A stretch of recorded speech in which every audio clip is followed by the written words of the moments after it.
หนดการโดยย่อดังนี้9 นาฬิกา 30 นาทีพระเถระเจริญพระพุทธมนต์สืบชะตา10 นาฬิกา 30 นาทีประกอบพิธีทักษิณานุปทานครบรอบ34 ปีมรณกาลหลวงปู่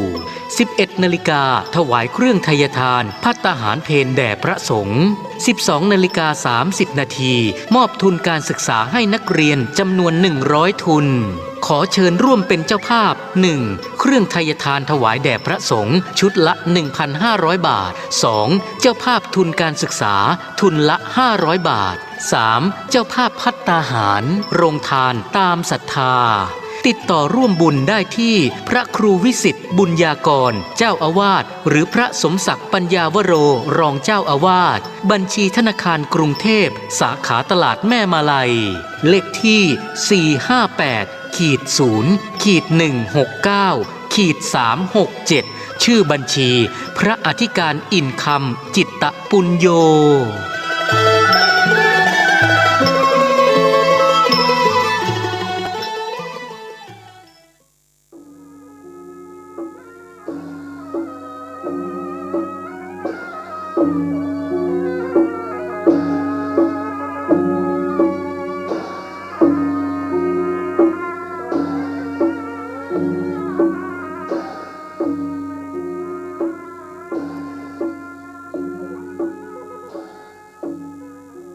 และความผาสุกทางใจ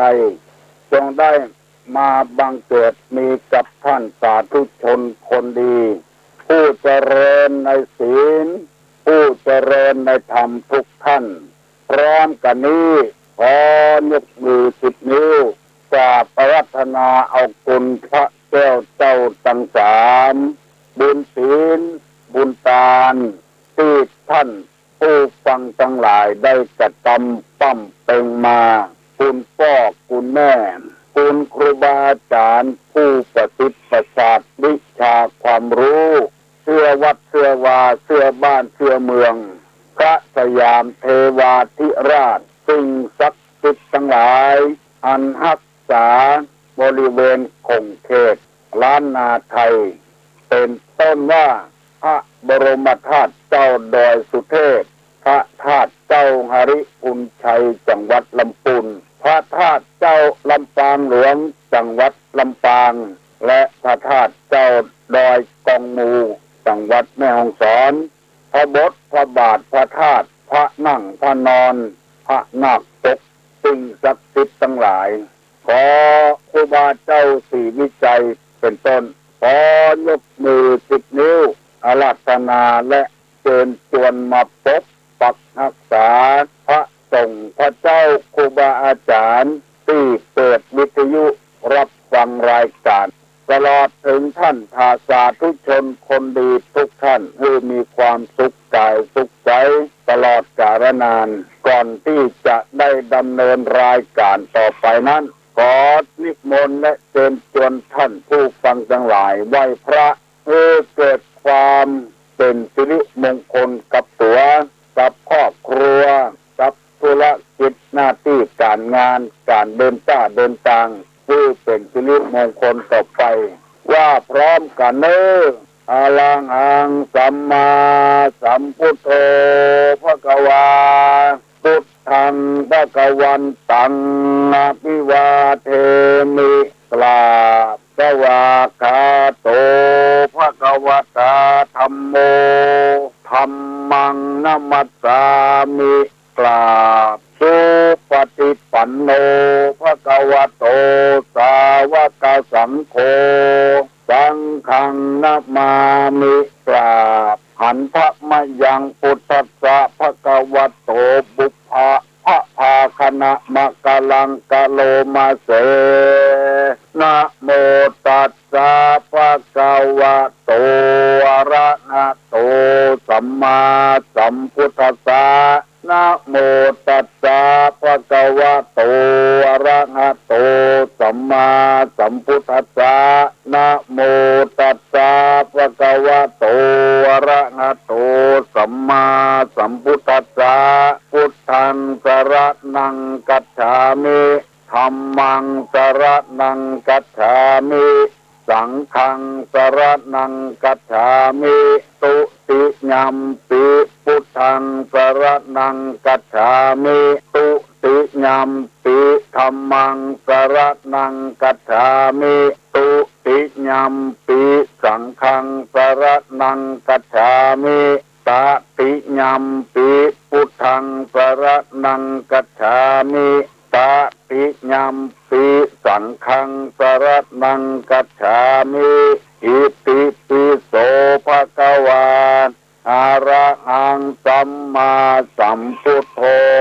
วิชชาจารณะสัมปันโนสุขโตโลกาวิทูอนุตตะโลปุริสาธัมมะสาละถีสัทธาเทวะมนุษย์สานังพุทโธภควาติสวากขาโตภควตาธัมโมสันติติโกอากาลิโกเอหิปัสสิโกโอปนะยิโกปัจจตังเวทิตโพวิญโยหิติสุปฏิปันโนภควโตสาวกสังโฆอุจุปฏิปันโนภควโตสาวกสังโฆญาญาปฏิปันโนภควโตสาวกสังโฆสามิจิปฏิปันโนภควโตสาวกสังโฆญาติตังจัตตาลิปุริสายุคานิอัฏฐาปุริสาปุกลาเอสาภะคะวะโตสาวกสังโฆอาหุไนโยปาหุไนโยทักขิไนโยอัญจลิกาลนิโยอนุตตรังปุญญเขตังโลกัสสติกราบหนึ่งกราบสองกราบสามกาเลนะธรรมสวรรนังเอตัมมังคารมุตตะมังมาแล้วเนอมาแถมแล้วเสียงก้องเสียงกองเสียงมองตำเข่าเสียงสุดเจ้าเทศนาธรรมมาถึงบ้านมาถึงบนเฮินมาถึงในเฮินมาถึงที่นอนในมุ้งในชุดมาถึงโคมไฟมาถึงในห้องน้ำมาถึงในรถในลามาตำกาดตำลีตีพี่น้องทั้งหลายเปิดวิทยุรับฟังมากันแล้วผู้วันบ่มีวันศีลบ่มีวันเสาร์วันอาทิตย์บ่มีการเว้นมาตึงวันมาเพื่อประกาศธรรมในพระพุทธศาสนาเพื่อให้ผู้ฟังทั้งหลายได้ยกระดับจิตใจได้ยกระดับกำปากกำคอกำอู้กำจ๋าคือพัฒนาคือสูงขึ้นคือได้มองคนในแง่ดีบอกได้มองคนในแง่ร้ายธรรมะในทางพระพุทธศาสนาเป็นเครื่องประดับทางใจมีก้ามีสินยิ่งกว่าเครื่องประดับเป็นเพชรนินจินดาใส่สร้อยใส่คอนาฬิกาแว่นตาที่มีก้าสิ่งเหล่านั้นมีก้าเมื่อเป็นเมืองคนตอนพอมันหมดชีวิตที่วางเอาไปก็บ่มีก้ามีศีลบ่ได้ติดตัวเอาไปต่อใดเพราะฉะนั้นธรรมะจึงเป็นเครื่องประดับที่ดีหอมขึ้นอยู่ตลอดเวลายกเอาตัวอย่างง่ายๆอย่างครูบาเจ้าศรีวิจัยบ่เลยแล้วก็บ่ได้ห้ำเฮียนจนเป็นบัณฑิตนักปราชญ์แต่ว่ามีคุณธรรมเป็นเครื่องประดับหอมมาจนกระทั่งปัจจุบันนี้อันนี้ยกเอาเฉพาะภาคเหนือของเราภาคกลางภาคใต้ภาคอีสานหลวงปู่ต่างๆหอมงามจนกระทั่งปัจจุบันมีราคามีก้ามีสินเตยเพราะเอาธรรมะเป็นเครื่องประดับคนคุดค้นเอาเหรียญเอารูปเหมือนรูปหุ่นต่างๆแม้กระทั่งรูปภาพเอามาอัดมาหล่อมาเทมาปั้นเอาเป็นรูปจำหน่ายบางคนบ่ต้องหากินอย่างแล้วขายรูปครูบาหลวงปู่หลวงพ่อกินกุมบ้านกุมเมืองไปกุมนี่กุมสินไปธรรมะ เป็นอาหารทางใจอิ่มอกอิ่มใจถ้ามีศีลมีธรรมอยู่ทางใจแล้วบักกะวนกะวายบ่ต้องไปวุ่นวายอันอย่างกับไผในโลกธรรมะเป็นกำลังทำให้จิตใจนั้นต่อสู้ชีวิตอยู่ตลอดเวลาเพราะทุกสิ่งทุกอย่างเป็นอนัตตาท่านทั้งหลายจะได้ฟังธรรมกุเจ้าในพระพุทธศาสนาใครจะเข้ามาถือมาปฏิบัติก็ได้บอกว่าลัทธิใดศาสนาใดก็ได้บ่ต้องไปสาบทสาบานอย่างกระไผบ่ต้องไปสาบไปแจ้งอย่างกระไผเพื่อจะหลอมหลอกคนให้เป็นคนดีการที่ไปสาบทสาบานคือเข้าศาสนายังเป็นกิเลสยังหันกระตัวยังหันจะได้แบ่งพรรคแบ่งพวกแต่พระพุทธศาสนานี้บ่มีการแบ่งพรรคแบ่งพวกยังคือมีคุณธรรมเสมอกันแต่จะเป็นนายสิบนายร้อยนายพันนายพลอย่างนั้นเป็นเรื่องของยศถาบรรดาศักดิ์ที่คนเอากำหนดขึ้นเพื่อให้หูตัวเก่าว่าเป็นอย่างเป็นพระลูกวัดเป็นเจ้าอาวาสเป็นเจ้าคณะตำบลเป็นเจ้าคณะอำเภอเป็นเจ้าคณะจังหวัดเป็นเจ้าคณะภาคเป็นเจ้าคณะหนเป็นสมเด็จเป็นพระสังฆราชอันนี้เป็นแผนแบบอย่างหนึ่งเพื่อให้ทำหน้าที่ในการปกครองจะได้เกี่ยวกับธรรมะแต่ถ้าเป็นธรรมะแล้วจะเป็นไผลูกก็ปฏิบัติได้พ่อก็ปฏิบัติได้แม่ก็ปฏิบัติได้เจ้าคณะภาคก็ปฏิบัติได้พระลูกวัดก็ปฏิบัติได้เสมอกันอันนี้ด้านคุณธรรมมีความซื่อสัตย์สุจริตบ่ฟดในข้อบ่งอในกระดูกซื่อไผซื่อมันหน้าที่ของไผของมันเพราะฉะนั้นเขาจึงเอามาประกาศเพื่อให้พ่อแม่พี่น้องทั้งหลายมีความเข้าใจในธรรมะธรรมชาติตามลำดับชั้นของไผของมันทำอาหารการกินพร้อมกันถึงพ่อถึงแม่ถึงลูกถึงเต้าพร้อมหน้าพร้อมตากันมีความสุขในครอบครัวมีความอบอุ่นทำให้ครอบครัวอบอุ่นไปเดินไปกินข้าวไปสังสรรค์ที่ไหนบ่ไป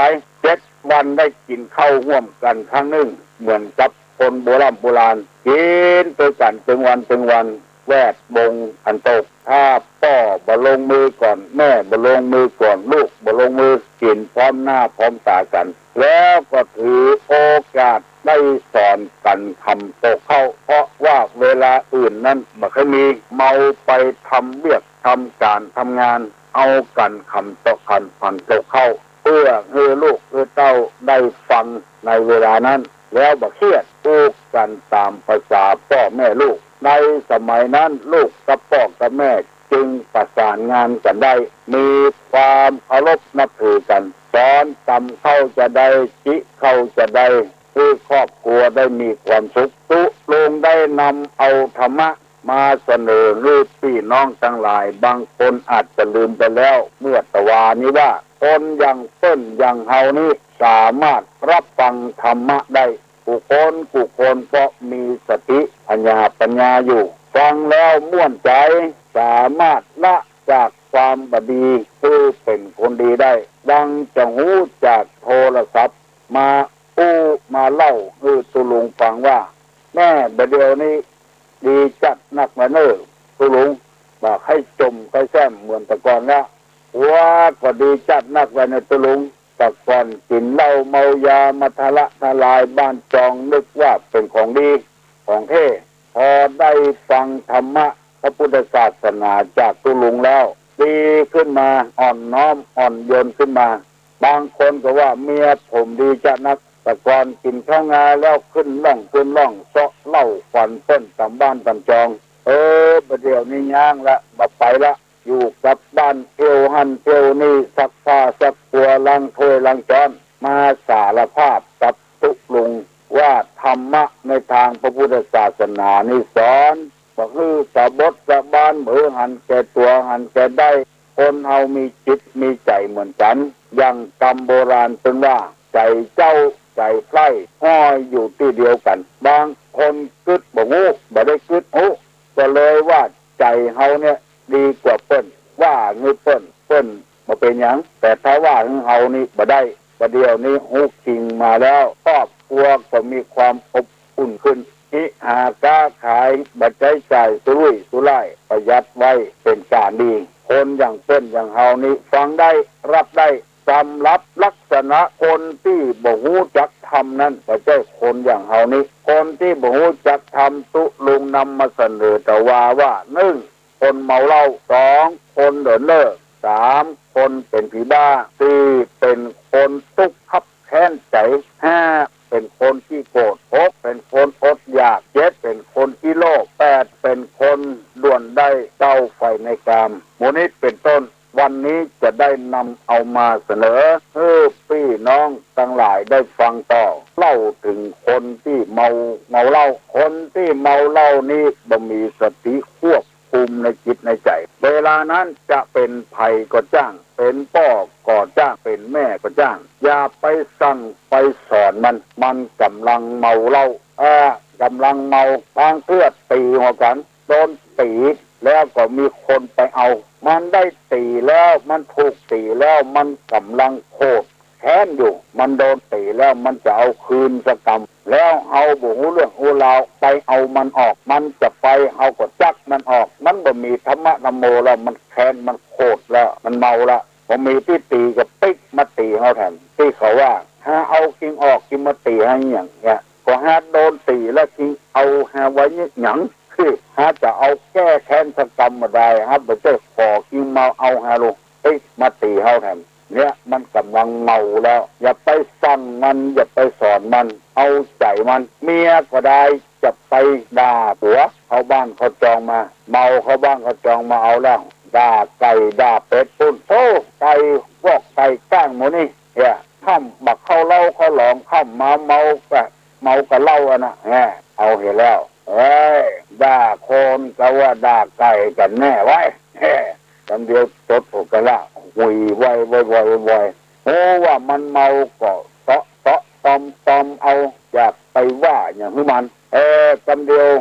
มันตึงอยู่ที่นั่นนะงัวควายแห่นะอย่าไปฮึดฮัดใส่มันคำเดียวหนีออกบ้านไปแล้วค่อยตำหางลูกไปลูกมาลูกตำโค้งตำก่อยมันคำเดียวได้มัดละคนเอาทำเมาแล้วจะไปสั่งไปสอนมันอันเนี้ยเป็นว่าลักษณะของคนที่บูจักทำคือคนเมาสุราข้อที่2คือคนเลินเล่อบ้านเฮาฮ้องกันว่าคนเลินเล่อคนที่ไปเมาอย่างอื่นบ่มีสติควบคุมคนเผลอคนที่ไปเมาอย่างอื่นเมากว่างกาเมาไก่กาเมาเล่นพายกาเมาการพนันทุกชนิดคนที่บ่คิดแต่กับครอบครัวกับสังคมกับอนาคตเอาแค่หาอย่างเดียวเข้าคอกจนนับบ่ได้อันนี้คนเลินเล่อคนบ่คิดว่าชีวิตของตัวนี่มีค่าอนาคตเป็นเจ้าใดบ่ฮู้ไปเลยเปิดเปิงไปเลยคนเสียนี้อย่าไปสอนมันสอนเจ้าใดยิ่งไปใหญ่มีเย่อยิ่งจ่องหองคนเลินเล่อคนเผลอสตินี่สอนบ่ได้กินแห้งมันมีวิธีของมันแต่อย่างหนึ่งที่เฮาว่าคนบ่เหมือนคนกอกหมาอากาศบ่น้อยเนี่ยหมู่เนี้ยคนเลินเล่อมันเมาไปทางอื่นอยู่แล้วมันบ่นึกถึงอนาคตว่าจะเป็นจะได้เท่าแก่แลมอนไปแล้วจะเอาหยังมากินเติ้งปี้ก็เจ็บท้องเติ้งน้องก็เจ็บใจบางทีเติ้งไผก็บ่ได้แล้วยังด่าเปิ้นไปแถมไผป้อบ่มาเป็นที่จ้างที่เปิ้งฮะบ่ตัวยังบักมืดเปิ้นกินข้าวแล้วก็ลงบ้านกินข้าวก็ลงบ้านไผขอดด้วยเนี่ยอย่างแบบเนี้ยมีคนเท่าคนเมื่อป้อมีนี่มันจังมาหาป้อพอป้อตายแล้วมันบ่ฮู้จะไปหาไผเอามาหาตู้ลุงอยู่ในวัดไปอยู่กับไผก็บ่ได้คนเลินเล่อเนี่ยไปอยู่กับหลานเปิ้นฮือเฝ้าสวนหลานก็เอาเข้าไปส่งให้กินถึงวันแถมวันหลานก็บ่ฮู้ว่าจะได้แล้วกินบ่ได้อยู่บ่ได้จะเที่ยวให้เที่ยวสวนให้เปิ้นสักหน่อยก็บ่ได้หลานก็บอกว่าลุงอยู่บ่ได้ก็เอามีดเที่ยวหั่นเที่ยวนี่พ้องกะโคตรคือหลานคนเลินเล่อหาว่าหลานบังคับให้เที่ยวสวนบ่มีที่อยู่รถมาอยู่กับตุลุงในวัดโดนมาตายคำวัด เผาพีขี้กระดูกมืออันนี้เป็นความจริงแต่แล้วมาจมให้หลานว่าตุลุงไปอยู่กับหลานลุงนะมันจำให้ลุงเที่ยวสวนมันวะโอ้หลานยังจะได้มาจำให้ลุงเที่ยวสวนเพราะละไผ่เอาเข้ากินก็มันนะค่ะเอาเฝ้ามาลูกมันยังว่าดีเดี๋ยวเอาเที่ยวทำข้าไปอยู่ละข้าขอมาอยู่กับตุที่สุดได้ทุกวันถ้าไผ่ไปเชื่อตุลุงมาอยู่กับตุลุงก็อย่างนั้นนะพอดีมีตุเจ้าปู่ตัวหนึ่งเพิ่นตายละกุฏิไว้ลูกหลานเพิ่นแต่งมือก็ฮืออยู่กุฏิหลังนั้นเพิ่นก็ตายขำทรงสการตานคาบโทรศัพท์ไปหาทางบ้านลูกหลานลุงมีกับมือมาเผาปีจีกระดูกเนอะบ่มีไผมาสักคนปฏิเสธหมดเลยเผาฮือแหงบุคคลจำพวกนี้คือบุคคลเหลินเนอะบ่ได้คิดถึงอนาคตไปหน้าว่าจะอยู่อย่างใดกินจะได้พอให้อยู่ไปเป็นวันแล้วสากตะตัวแทนพ่อแม่พี่น้องลูกหลานทั้งหลายเอ้ยคือพยายามคนเหลินเล่อนี่จะไปสอนมันถ้าสอนมาแล้วในลักษณะของคนที่บูจักทำเนี่ยมันอยู่ในลักษณะคนเหลินเล่อเนี่ยเหลินเล่อเพอตัวตายยังบ่พออวดตัวด้วยแทนทั้งที่วันหนึ่งอยู่กับไผ่กินกับไผ่ตี้เปิ้นกับตี้ของเปิ้นเพื่อนเปิ้นกับแฝงให้อยู่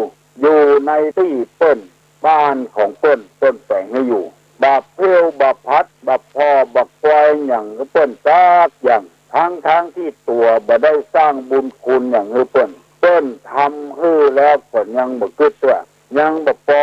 เอาขวัญเปิ้นไปเล่าไปแถมว่าปีกับพ่อกับน้องกับบ่ฮักอยู่กับเปิ้นกินกับเปิ้นหั่นถ้าเอาไปเจ้าเปิ้นอยู่เดือนหนึ่งเท่าใดจ้าน้ำเท่าใดจ้าไฟเท่าใดคนจำพวกนี้บาทาไปสอนมันบาทาไปว่าอย่างนี้มันอนาคตมันจะหู้สึกตัวคนเดียวมันมีลูกก็ไปอยู่ถ้อยฟังกรรมมีหลานก็ไปอยู่ถ้อยฟังกรรมเพราะคนจำพวกนี้มันเหลินเล่อมันเผลอตัว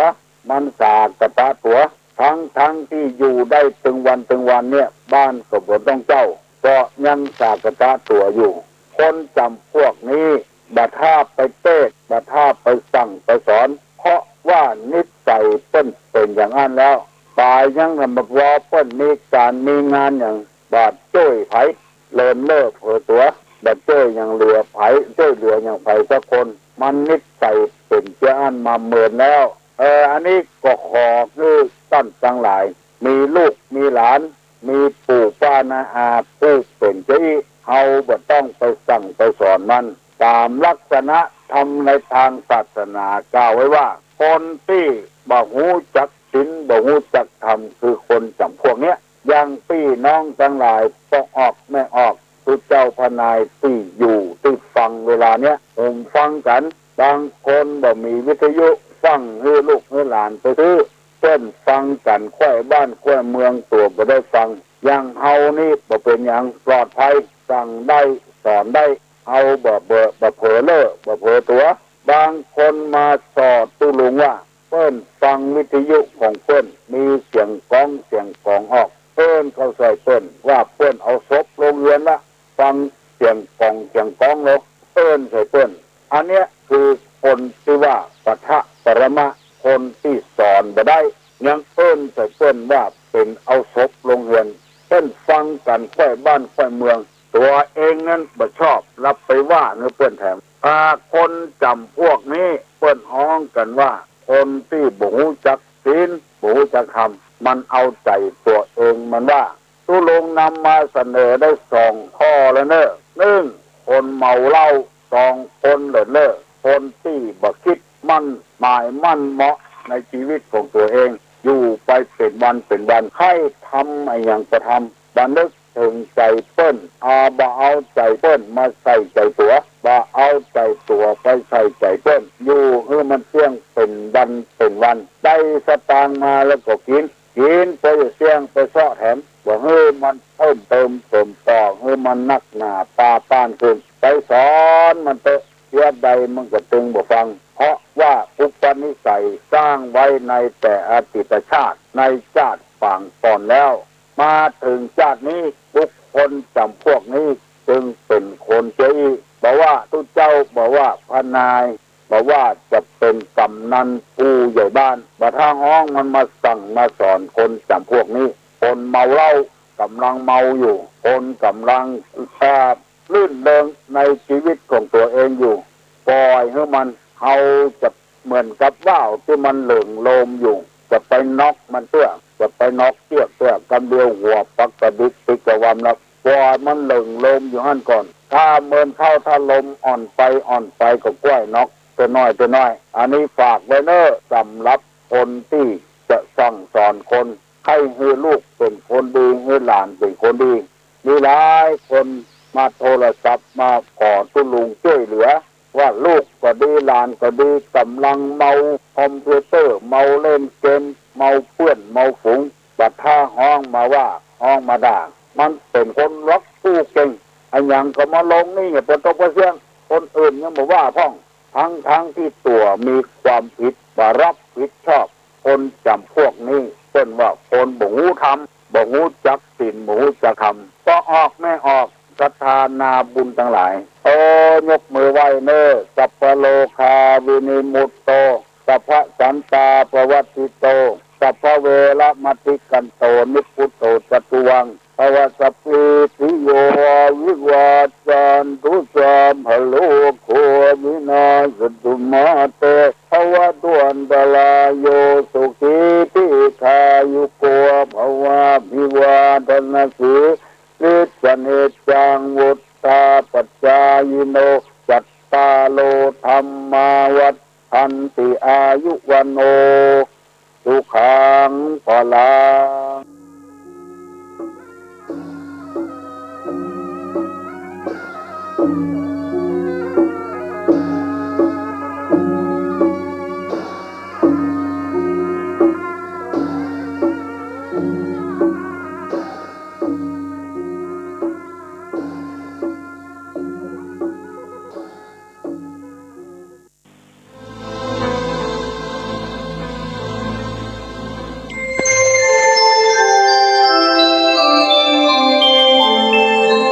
ขณะนี้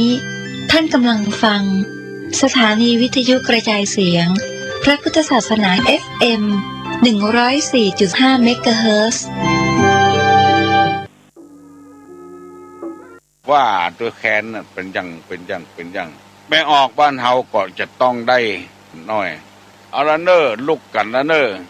วันนี้วันศิลแถมซ้ำแถมเลือบบ่ไปเจาะเหียก่อนเลือบแมงงอนก็บ่ได้กินหยังอันนี้เปิ้นแนะนำให้คนเฮาได้หูจักบุญคุณ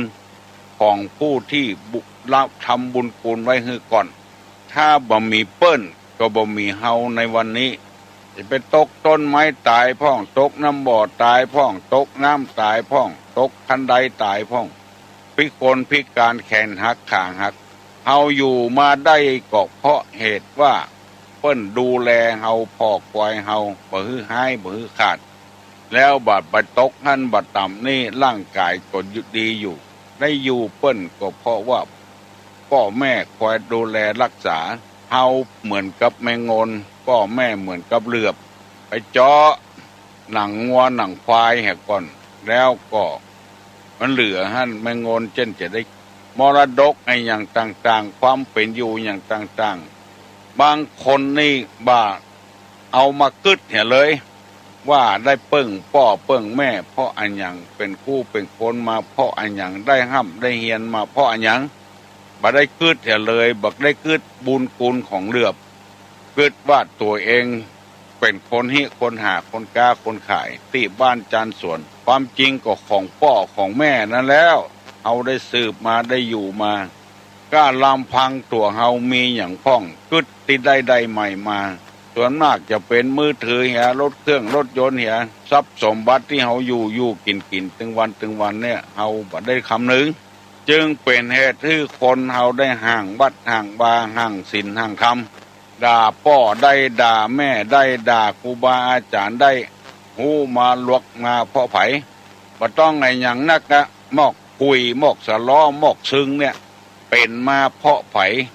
แล้วก็ได้หากินพ่องหันน้อยนี่น้อย พอหากินได้ออกไปแล้วไปตั้งเนื้อตั้งตัวคนเดียวลืมของเก่าของแก่ไปเห็นแล้วคนเก่าคนแก่ที่คอยแนะนำพร่ำสอนไปเอาได้กินก็เพราะเหลือบถ้าบ่มีเหลือบเอาบ่ได้กินเพราะหนังงัวหนังควายมันแข็งถ้าอย่างหนังคนนี่ก็บอกว่ายุงก็กินคนเดียวได้แมงงอนก็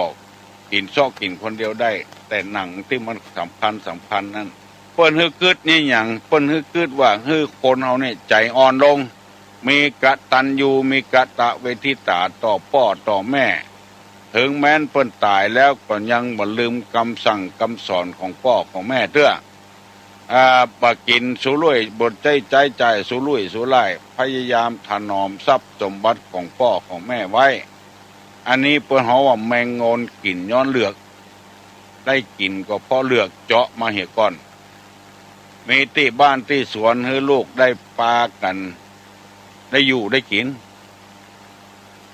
อย่างน้อยที่สุดนึกถึงคำสอนเปิ้นได้ก็ปฏิบัติตามคำสอนของเปิ้นนึกถึงบุญคุณของเปิ้นได้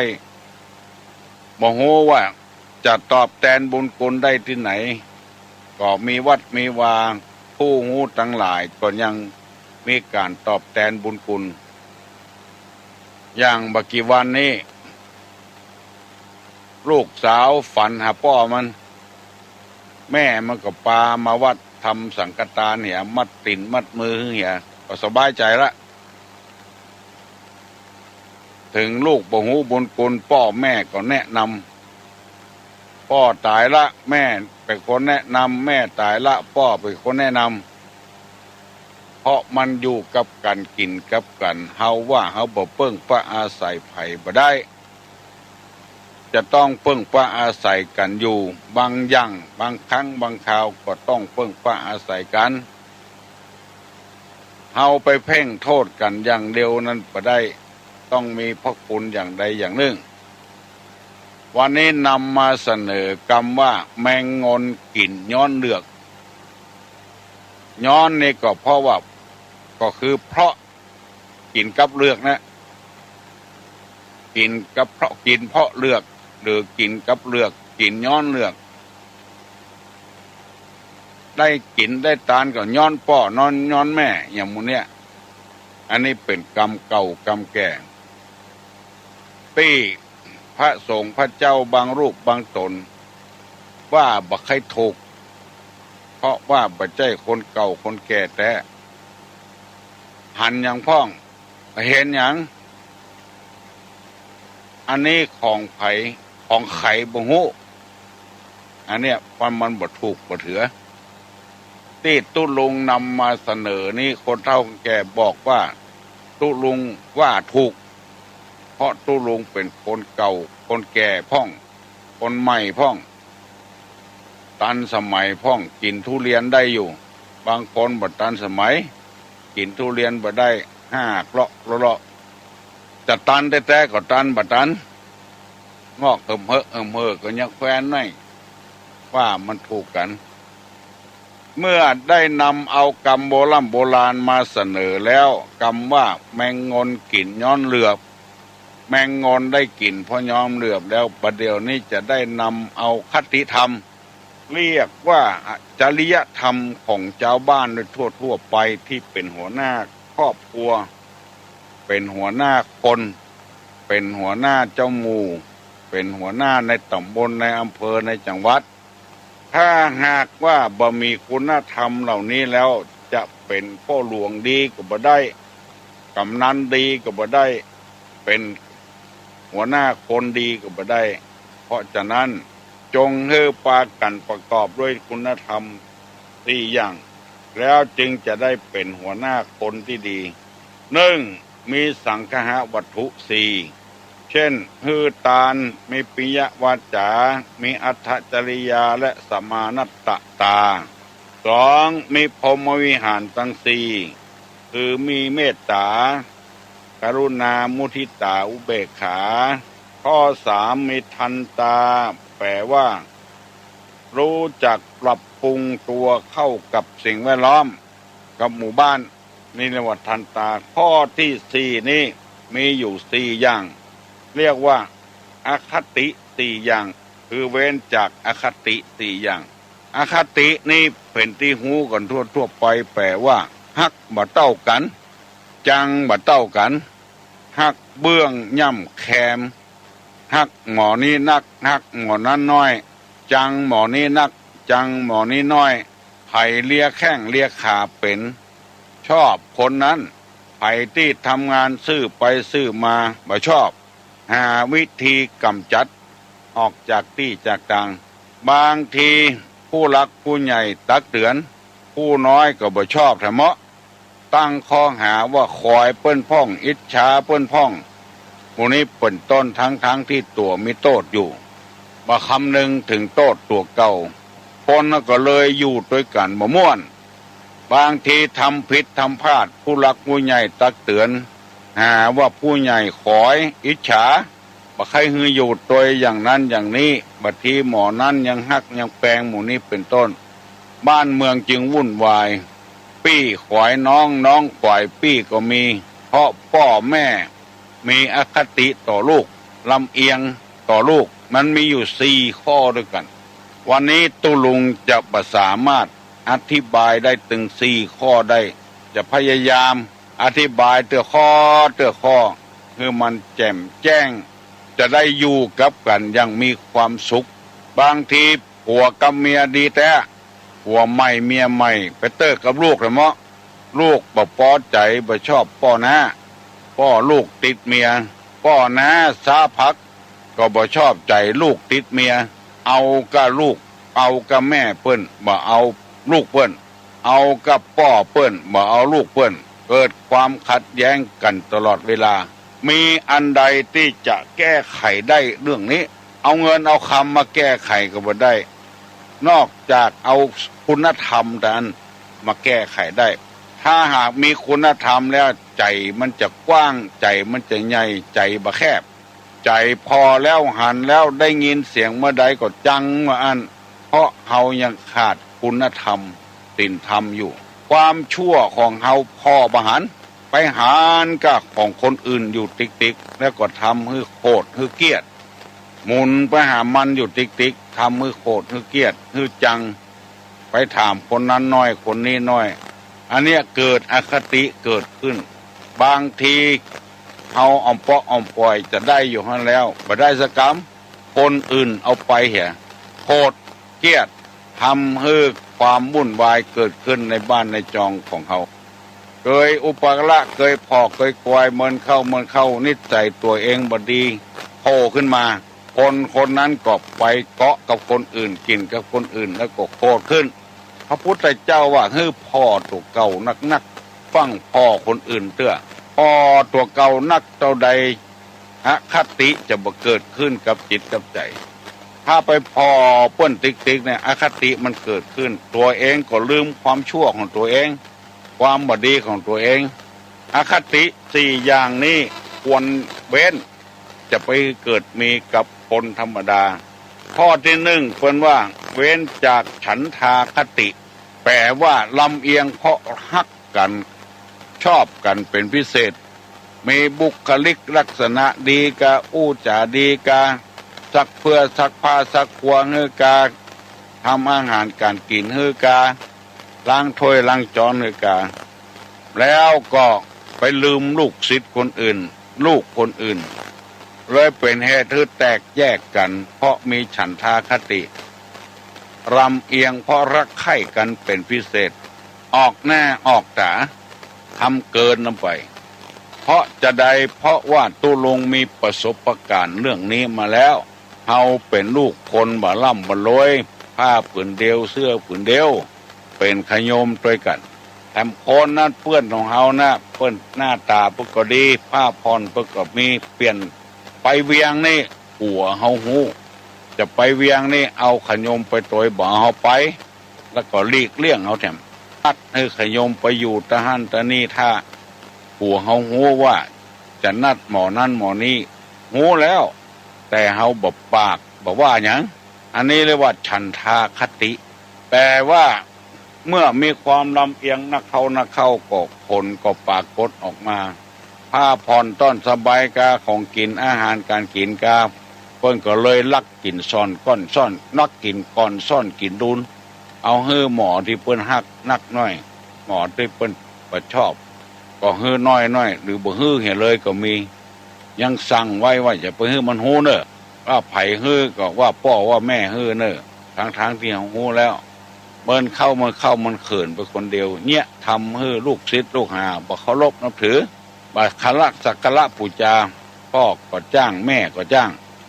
มันเข้าเกิดแตกแยกกัดเกิดปล่อยกันขึ้นเหมือนกับโจรองคุลิมานที่ว่านั้นลูกศิษย์ลูกหาไปยุยงปลุกปั่นให้อาจารย์จังองคุลิมานก็ทำบ่ฮู้เรื่องฮู้ราวโดนปลุกปั่นเหมือนกันก็บอกว่าอย่างสักอย่างอยู่อย่างธรรมดาน่ะเหมือนเข้าเรื่องจึงผ่ากฏขึ้นมาลูกศิษย์ลูกหาอาจฮักมาเต้าเดียวกันเอาครูบาอาจารย์มาฮักลูกศิษย์ลูกหาเต้าเดียวกันพ่อออกแม่ออกเฮ้ยมีธรรมะทานจะแก้ไขได้คือทำใจเฮาถึงแม้เฮาบ่ฮักบ่ชอบในจิตในใจปุ้นก็ตามจะไปแสดงออกมาพ่อเท่าแม่เท่าบางคนนี่แสดงออกมาเลยการหันลูกอีล่ามาบ้านนี่มีไอ้อย่างเซาะมาฮื้อประเกณฑ์ฮื้อผ้าผ่อนต้อนสบายอาหารการกินข้าวต้มขนมฮักลูกอีล่าบอกกองลูกบ่อ้ายขึ้นมาบ้านมาจองบอกพ่อบอกกวยเพราะบ่ชอบลูกหญิงบ่ชอบเมียอ้ายพอยสะเดกระเทือนไปถึงลูกปุ่น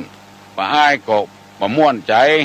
เพราะแม่ฮักหลานบ่เต้าเดียวกันฮักลูกคนด่านักฮักลูกมาอ้ายน้อยเพราะว่าเฮาบ่ได้เอาศีลเอาธรรมกรรมฐานมาพัวพันในชีวิตปล่อยปะละเลยตามความอยากความประสงค์ของเฮาความฮักกันใคร่กันนี่เรียกว่าฉันทาคติลำเอียงเพราะรักใคร่กันเป็นพิเศษเต้ก็ไปใจหาดีน่ะลูกอีล่าก็ไปใจหาดีไปได้ผัวบ่ดีด้วยแถมก็ยังมาโออยู่แล้วคนที่ดีๆอุปถากอยู่กับบ้านกับจองมาชอบกันอันเนี้ยบ้านแตกสลายขาดกันเป็นลายก็กับเจี๊ยตู้เจ้ากับพระกับเนนก็เหมือนกันเมื่อน้อยๆนี่อยู่ได้เพราะมันไปหูอย่างตัวใดพอเมินเข้าใหญ่มาสักหน่อยสิกละหนีละไปบอกให้พ่อให้แม่จะสิกละตู้เจ้าฮักคนบ่เต้ากันมันมีอย่างอี้แล้วก็มีเรื่องที่จะแก้ไขได้เฮาจะไปแสดงออกมาให้มันหันเพราะคนเฮายังเป็นปุถุชนอยู่มีโลภะโทสะโมหะอยู่บางคนบ่มีก็เบาบางลงไปอยู่จะให้มันหมดเอาต้องทำหน้าซื่อทำแต่บ่ฮู้เรื่องฮักเหมือนกันหมดอย่างคนจีนมันมีเมีย2 คนมาใครฮู้ว่าเมียมันใครฮู้ว่าฮักคนใดฮักเมียใหญ่กับฮักเมียหลวงกับฮักเมียน้อยกับเมื่อคืนนอนด้วยกันไอ้ตัวเมียใหญ่ว่าเฮียฮักไผนักละเปิ้นไอ้ตัวเมียน้อยก็ว่าฮักไผละเปิ้นมันเอามือยักที่ข้างถึงกู้พร้อมกันนะฉังรักของลิเมีย2 คนก็นึกว่าผัวมันฮักของลิก็ฮักของลงก็ฮักเอามือยักที่ข้างรักของลิยักที่ข้างถึงกู้อันนั้นก็บ่ฮู้เรื่องอย่างเพราะว่ายักขี้ข้างไผยักขี้ข้างมันอันเนี้ยเป็นกุศโลบายเป็นนโยบายจัดดีไปยักเพิกเร็วเดือดร้อนน่ะบ่ฮักมันไปฮักไผก็เลยรักของลี่มันเกิดอิจฉาตาร้อนกันนะฮักมาเต้าเดียวกันนี่นะระหว่างลูกศิษย์ลูกหาพุ่นองคุลิมานก็อย่างนั้นน่ะโอ้เนี่ยการนี่ครูบาอาจารย์ซักผ้าซักกวาดล้างถ้วยล้างจานถูห่อถูเฮือนกวาดบ้านกวาดจองอันใดที่บดีก็ช่วยครูบาอาจารย์ซ่อมแซงแปลงบ้านแปลงจองครูบาอาจารย์ก็ลงไหลเลยฮักอย่างออกไปก็เอาองคุลิมานมาอ้างเพื่อนฝูงก็เลยอิจฉากันแนะนำว่าองคุลิมานน่ะจะฆ่าเมียจะฆ่าอาจารย์มีจู้กับเมียอาจารย์สะปะสะปืนส่วนอาจารย์ทนบ่ได้ใจให้ไปหานิ้วมือได้ปันนิ้วเอามาขึ้นขันครูจนในที่สุดเกิดเรื่องเกิดราวมาหูกำมะลูนเพราะถูกยุยงปลุกปั่น เกิดจากครูบาอาจารย์ฮักลูกศิษย์ลูกหาบ่เต้ากัน เกิดจากพ่อแม่ฮักลูกบ่เต้ากันฮักหลานบ่เต้าเดียวกันมันเป็นน้ำเจือเหือกไข่แล้วเอาบ่ชอบลูกสะใภ้ลูกยิงไปป้อแผ่วหลานพุ่นมันบ่ใจหลานเกิดมาฮับเคราะห์ฮับกรรมฮักคนใดคนหนึ่งก็ฮักออกหน้าออกตาไปอันนี้แปลว่าฉันทาคติรำเอียงอลำเอียงเพราะรักใคร่กันเป็นพิเศษล้ำไปหันต่อหน้าต่อตาล้ำไปฮักบ่เต้าเดียวกันนายจ้างก็อย่างเดียวกันเนี่ยเพื่อมีคุณธรรมออกเงินเพิ่มเติมกว่าเฮือเต้าเดียวกันบ่ได้ก็บ่ได้อย่างเดียวกันได้ก็ได้อย่างเดียวกันอันนี้จะอยู่ด้วยกันได้เมินบางทีลูกน้องเถียงก็โคตรแล้วหาเรื่องหาราวอยู่ต่อไปมันบ่ฮื้อเถียงมันบ่ได้บางสิ่งบางอย่างตัวลองทำไว้มันยากแล้วไปเขให้คนงานทำเอาอย่างปากตัวเองว่าใจตัวเองกึดมันเนี่ยบ่ได้ก็เปิ้นเถียงพ้องก็ว่าเปิ้นเถียงจังไผมะหาวิธีอิดออดหมู่นี้เป็นต้นลองสังเกตตำบ้านตำจองเฮาเตะถึงวันนี้พอได้เป็นแก่ก็เป็นแคว้นก็ส่วนมากจะเอาลูกเอาหลานน่ะมาเป็นผู้ช่วยมาเป็นสารวัตรเพราะมีฉันทาคติลำเอียงเพราะฮักกันโดยตรงจะเอาคนอื่นมากับหัวมาเถียงมาแตกมาแยกเอาลูกเอาหลานเอาพี่เอาน้องมาเป็นเนี่ยมันง่ายพอประมูลได้การได้งานอะไรอย่างน้อยนึงเอาหมู่พี่หมู่น้องตัวเองเนี่ยมาแยกกันเงินนั้นซึ่งบัดใจเงินของเฮาใจพี่ใจน้องของเฮาเงินของภาษีอากรของชาวบ้านไปฮักหมู่เดียวกันไว้อันเนี้ยมันจะบัดเจริญก้าวหน้าข้อนี้รอจำไว้เน้อลำเอียงพระรักใคร่กันเรียกว่าฉันทาคติถ้ามันเกิดขึ้นกับไผ่พยายามหลีกเลี่ยงอย่างเอาธรรมะมาใจจะไปอย่างอันลำเหลือกึดฮอดหาได้กินได้อยู่กับกันจะไปมีฉันทาคติ